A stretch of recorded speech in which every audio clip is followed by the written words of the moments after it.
आप देख रहे हैं हमारी खास पेशकश लीगल हेल्पलाइन और मैं हूं आपके साथ वक्ता दुबे। अपने इस खास कार्यक्रम के जरिए हम रोजमर्रा की जिंदगी की समस्याओं से जुड़े कानूनी मसलों पर आपकी शंकाओं का समाधान करते हैं। अगर आप भी इस प्रोग्राम से जुड़ना चाहते हैं, विषय से संबंधित जानकारी चाहते हैं तो आप हमें कॉल कर सकते हैं, कानूनी राय ले सकते हैं। आज हम आपको स्पेशल मैरिज एक्ट से जुड़े कानून की जानकारी देंगे, साथ में इस मसले से जुड़ी आपकी समस्याओं का समाधान भी करेंगे।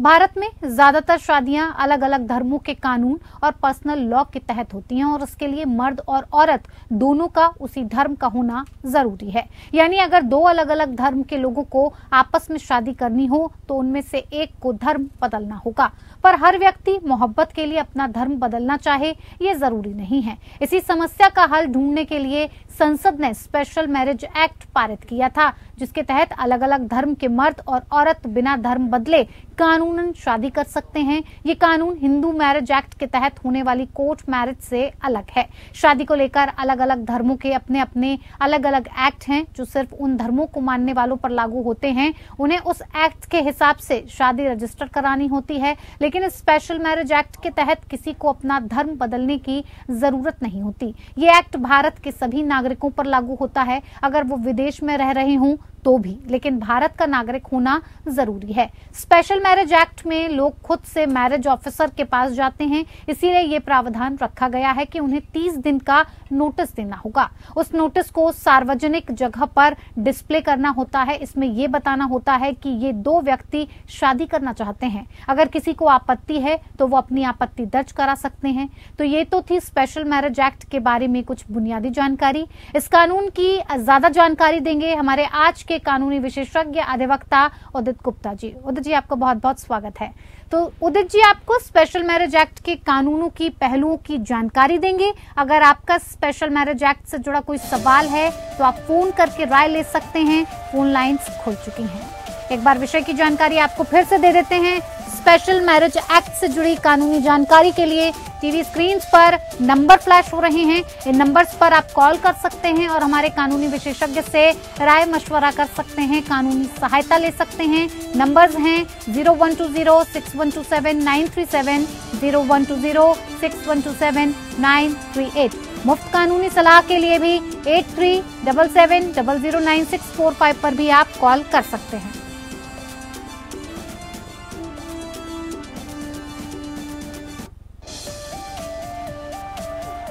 तो चलिए कार्यक्रम की शुरुआत करते हैं। और उदित गुप्ता जी, सबसे पहले आपसे यही जानना चाहेंगे कि स्पेशल मैरिज एक्ट क्यों लाया गया है?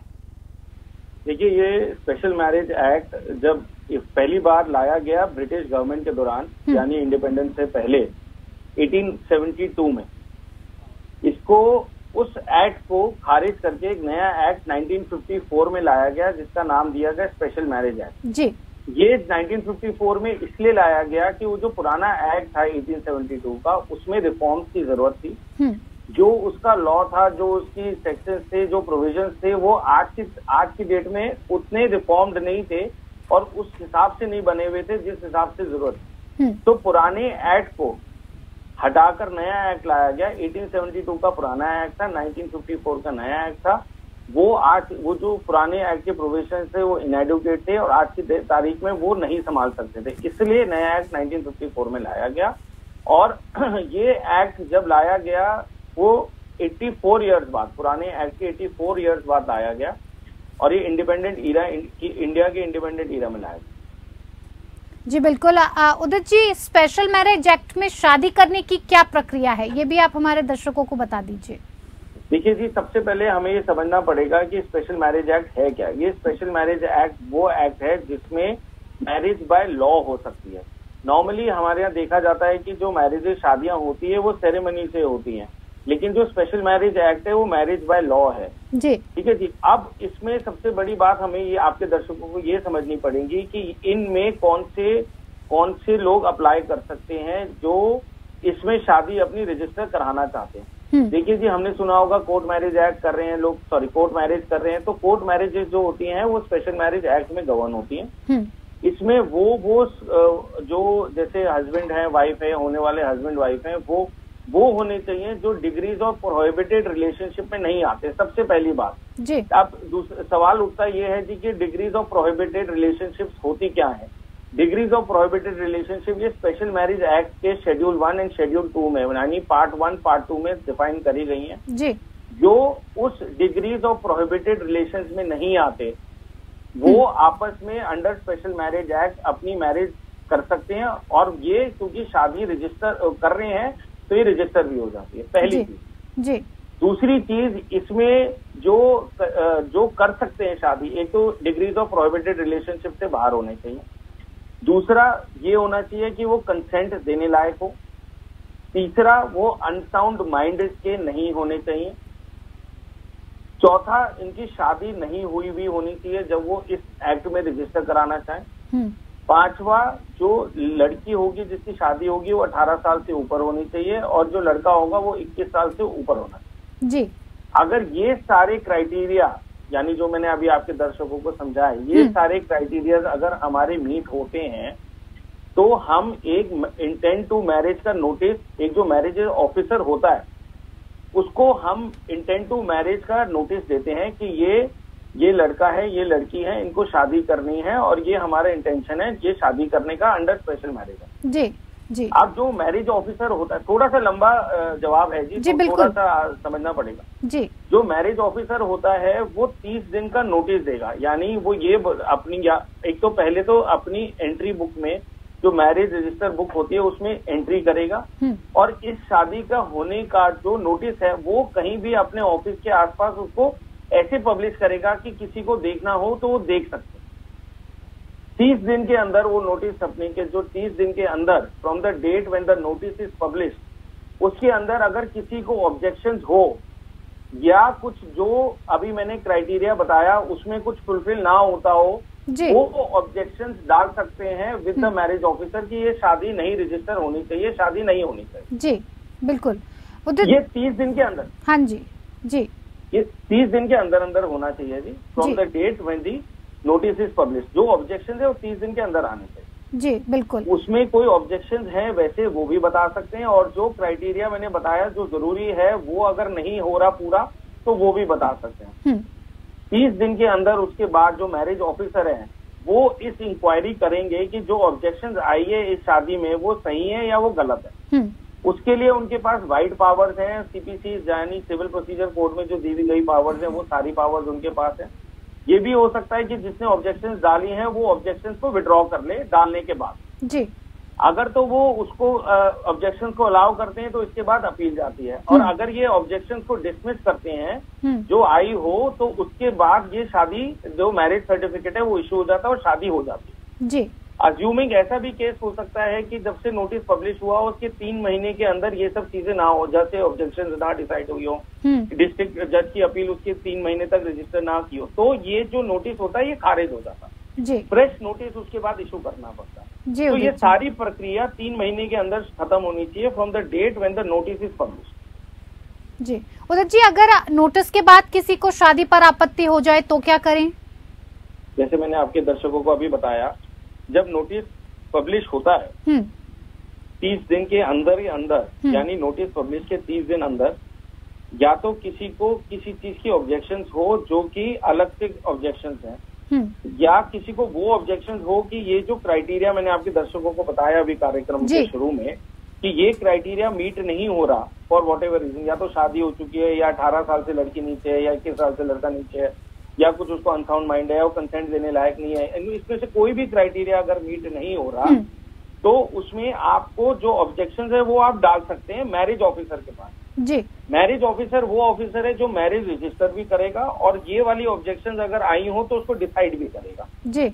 जब वो ऑब्जेक्शन 30 दिन के अंदर आ जाती हैं तो मैरिज ऑफिसर के बाद बड़ी सारी वाइड पावर्स हैं इसकी इंक्वायरी कर सकते हैं। वो जो पावर्स हैं उसकी सीपीसी में जैसे डिस्कवरी प्रोडक्शन ऑफ डॉक्यूमेंट्स के एविडेंस है, ये सब चीजें हैं, वो चीजें कर सकता है जी।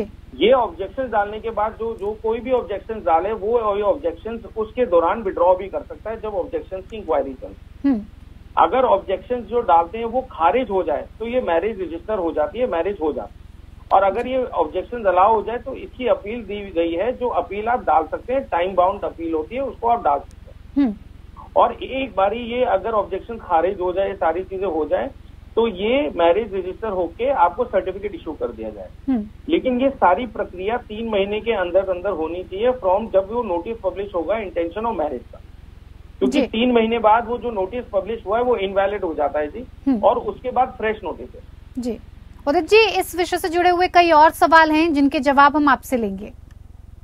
कानूनी विशेषज्ञ उदित गुप्ता जी हमारे साथ लगातार बने हुए हैं, जो इस विषय पर जानकारी दे रहे हैं। अगर आपका भी इस विषय से कोई भी जुड़ा हुआ सवाल है तो आप इन नंबर्स पर कॉल कर सकते हैं और हमारे कानूनी विशेषज्ञ के साथ जुड़कर राय मशवरा कर सकते हैं, कानूनी मदद ले सकते हैं। Udit ji, grounds for judicial separation या शादी में संबंध विच्छेद या तलाक पर क्या प्रावधान है, और इस एक्ट के तहत किस एक्ट के तहत है, किन हालातों में तलाक मिल सकता है? देखिए जी, मैं जुडिशियल सेपरेशन पे जाऊं उससे पहले आपके दर्शकों को जरूरी बात ये जाननी चाहिए कि जो शादियां स्पेशल मैरिज एक्ट में रजिस्टर होती हैं जी, वो स्पेशल मैरिज एक्ट के तहत ही खारिज हो सकती है। यानी जो डिवोर्स है, दी marriages which are registered under Special Marriage Act, the divorce has to take place as per the provisions of Special Marriage Act only। जी, आप जो प्रोविजन जो स्पेशल मैरिज एक्ट में दिए गए हैं डिवोर्स के, वो जो ग्राउंड्स हैं वो मैं आपके दर्शकों को बता देता हूँ। वो दिए गए हैं कि देखिए section number 27 of special marriage act में वो दिए गए हैं। उसमें सबसे पहला ग्राउंड है कि अगर कोई भी स्पाउस वॉलेंट्री सेक्स करे आउटसाइड मैरिज अब अदर देन आपस में स्पाउस में, तो फर्स्ट ग्राउंड फॉर डिवोर्स ये बनता है। सेकंड ग्राउंड बनता है क्रुएलिटी का, कि अगर मैरिज के दौरान कुछ क्रुएलिटी हुआ हो। तीसरा बनता है कि 2 साल, जिस पिटीशन डालने से 2 साल पहले डेजर्टेशन हो गई हो तो होता है, या कोई ऐसी बीमारी हो गई हो जो अनसाउंड माइंड है उस हिसाब से हो गई हो, या कुछ ऐसा हो कि 7 साल जो 7 साल के अंदर हमें खबर लग जानी चाहिए एक इंसान की, अगर वो 7 साल तक कोई भी खबर नहीं लगती तो उस ग्राउंड पे भी डिवोर्स हो सकता है। तो बेसिकली, और एक है कि अगर 7 साल से ज्यादा की सजा किसी को सुनाई गई हो जो आईपीसी में किसी जुर्म के तहत हो, तो वो उस ग्राउंड पे भी डिवोर्स हो सकता है। तो मैं एक बार ही समराइज कर देता हूँ आपके दर्शकों के लिए। पहला जो है वो वॉलंटरी सेक्स आउटसाइड मैरिज है, दूसरा है क्रुएलिटी, तीसरा है 2 साल से ज्यादा desertion from the date of filing petition, यानी पिटीशन से पहले 2 साल तक डिजर्ट कर दिया हो, या 7 साल से ज्यादा सजा हुई हो किसी केस में जो आईपीसी के तहत जो माना जाता है, या फिर अनसाउंड माइंड हो, या कोई ऐसी बीमारी हो जो अनसाउंड माइंड जैसी हो, या जो 7 साल तक किसी की अगर खबर नहीं लगे जिसकी वैसे खबर नॉर्मली लग जानी चाहिए, तो उस ग्राउंड्स पे डिवोर्स हो सकता है। लेकिन सबसे जरूरी बात हमें माननी है और समझनी पड़ेगी कि जो शादियां स्पेशल मैरिज एक्ट में रजिस्टर होती हैं वो स्पेशल मैरिज एक्ट के तहत ही खारिज की जा सकती हैं। उसके लिए पिटीशन डालना पड़ता है अंडर स्पेशल मैरिज एक्ट, और सारी चीजें उसमें लिखी जानी चाहिए कि कौन सा ग्राउंड डिवोर्स का बनता है और कैसी चीजें हों। जी, Udit ji, special marriage act के लिए अगर बात की जाए डॉक्यूमेंट्स की, तो क्या नेसेसरी डॉक्यूमेंट्स होते हैं जो चाहिए होते हैं? देखिए जी, एक चीज और आपके दर्शकों को बताना चाहता हूँ क्योंकि वो डॉक्यूमेंट से रिलेटेड है। आप उस मैरिज ऑफिसर के पास अपनी शादी के लिए रजिस्ट्रेशन के कागज डालेंगे जिस मैरिज ऑफिसर के ज्यूरिसडिक्शन में आप 30 दिन से ज्यादा रह रहे हो। तो जैसे ए मैरिज ऑफिसर है और उसकी ज्यूरिसडिक्शन बनती है 30 दिन से ज्यादा आप रह रहे हैं, तो उसके पास आप एक एप्लीकेशन फाइल करेंगे जिसमें कागज में क्या क्या प्रूफ लगाएंगे वो मैं आपके दर्शकों को बता देता हूँ जी। पहले जी सबसे जरूरी है एक प्रूफ जहाँ आप रह रहे हैं, क्योंकि उसके हिसाब से ज्यूरिसडिक्शन बनती है। तो एक रेजिडेंशियल प्रूफ या जहाँ आप रह रहे हैं उसका प्रूफ या जो भी हो आपके पास कागज जिससे ये पता चले आप कहाँ रह रहे हैं, जिससे ज्यूरिसडिक्शन साबित हो, तो वहाँ का आपको एक कागज डालना पड़ेगा। दूसरा ये दिखाने के लिए कि आप वो जो 21 साल और 18 साल से ऊपर हैं तो आपको डेट ऑफ बर्थ सर्टिफिकेट या एज प्रूफ डालना पड़ेगा। तीसरी चीज जो जरूरी है, एक एफिडेविट डलता है जिसमें डिक्लेरेशन दी जाती है। जो मैंने आपके दर्शकों को शुरू में बताया, जो क्राइटेरियाज हैं स्पेशल मैरिज एक्ट की, जो रिक्वायरमेंट्स है वो सब स्पेसिफाई होनी चाहिए। यानी उस एफिडेविट में ये लिखा जाना चाहिए कि एक तो शादी नहीं हुई है, एक आप अगर लड़की हैं तो 21 साल से ऊपर हैं, लड़की हैं तो 18 साल से ऊपर हैं और लड़के हैं तो 21 साल से ऊपर हैं, और आप अनसाउंड माइंड के नहीं हैं, आप कंसेंट देने के लिए काबिल हैं और आपकी शादी नहीं हो रखी, यानी आपके कोई स्पाउस नहीं रह रहा। वो डिक्लेरेशन के साथ, रेजिडेंस प्रूफ के साथ, एज प्रूफ के साथ 3 विटनेस के साथ आपको ये करना पड़ता है, जो उसमें विटनेस के आपको डॉक्यूमेंट्स भी सबमिट करने पड़ते हैं और साथ में पासपोर्ट साइज फोटोग्राफ आपको डालने पड़ते जी। हैं। अगर ये सारी चीजें सेटिस्फैक्टरी हो और कोई ऑब्जेक्शन ना हो तो 3 विटनेस के तहत और आपका मैरिज ऑफिसर जो होगा, जो मैरिज ऑफिसर रजिस्टर करेगा सॉरी, वो रजिस्टर करके आपकी साइन करके वो सर्टिफिकेट इशू कर। जी उदित जी, बहुत ही बेहतर तरीके से आपने समझाया। एक आखिरी सवाल का जवाब और आपसे चाहेंगे, हमारे दर्शकों को काफी इस बीच में कंफ्यूजन रहता है कि स्पेशल मैरिज एक्ट और हिंदू मैरिज एक्ट में फर्क क्या है? देखिए जी, हिंदू मैरिज एक्ट तब अप्लाई करती है जब आपके 7 फेरे यानी सपिंदा हो गया। और हिंदू मैरिज एक्ट में शादी के बाद सर्टिफिकेट होता है only for purpose of registration.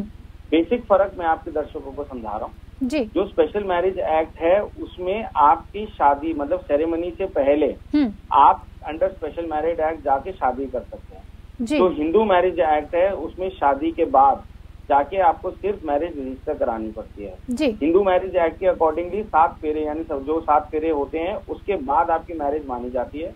Special marriage act में जब आप सारे क्राइटेरिया फुलफिल कर लेते हैं और सारी चीजें हो जाती हैं तो वो चीज स्पेशल मैरिज एक्ट के अंदर बाय लॉ शादी मानी जाती है। हिंदू मैरिज एक्ट हिंदुओं को अप्लाई करता है और ये स्पेशल मैरिज एक्ट सारे रिलीजन को अप्लाई करता है। इंटर रिलीजन भी हो सकता है और इंट्रा रिलीजन भी हो सकता है। जी बिल्कुल उदित जी, साथ ही साथ इस एक्ट में शादी के बाद क्या पत्नी बिना तलाक के भरण पोषण की मांग कर सकती है? देखिए जी, जो ये मेंटेनेंस के प्रोविजंस हैं ये मेंटेनेंस के प्रोविजंस वैसे ही हैं जैसे मेंटेनेंस के प्रोविजंस और लॉ में दिए गए हैं। तो मेंटेनेंस मांगने के बाद ही मेंटेनेंस मिल सकती है, लेकिन उससे पहले ये ग्राउंड दिखाना पड़ेगा कि हमें मेंटेनेंस क्यों मांग रहे हैं और किस ग्राउंड पे हमें मेंटेनेंस चाहिए। वो साबित करने के बाद ही आपको मेंटेनेंस का कुछ तो बाय लॉ आपको ये तो साबित करना ही पड़ेगा कि आप मेंटेनेंस कैसे मांग रहे हैं और क्यों मांग रहे हैं। जी बिल्कुल उदित जी, आपने स्पेशल मैरिज एक्ट से जुड़ी हुई जो कानूनी जानकारी हमें और हमारे दर्शकों को पहुंचाई उसके लिए आपका बहुत बहुत शुक्रिया। तो आप लीगल हेल्पलाइन में मेरे साथ फिलहाल इतना ही। नमस्कार।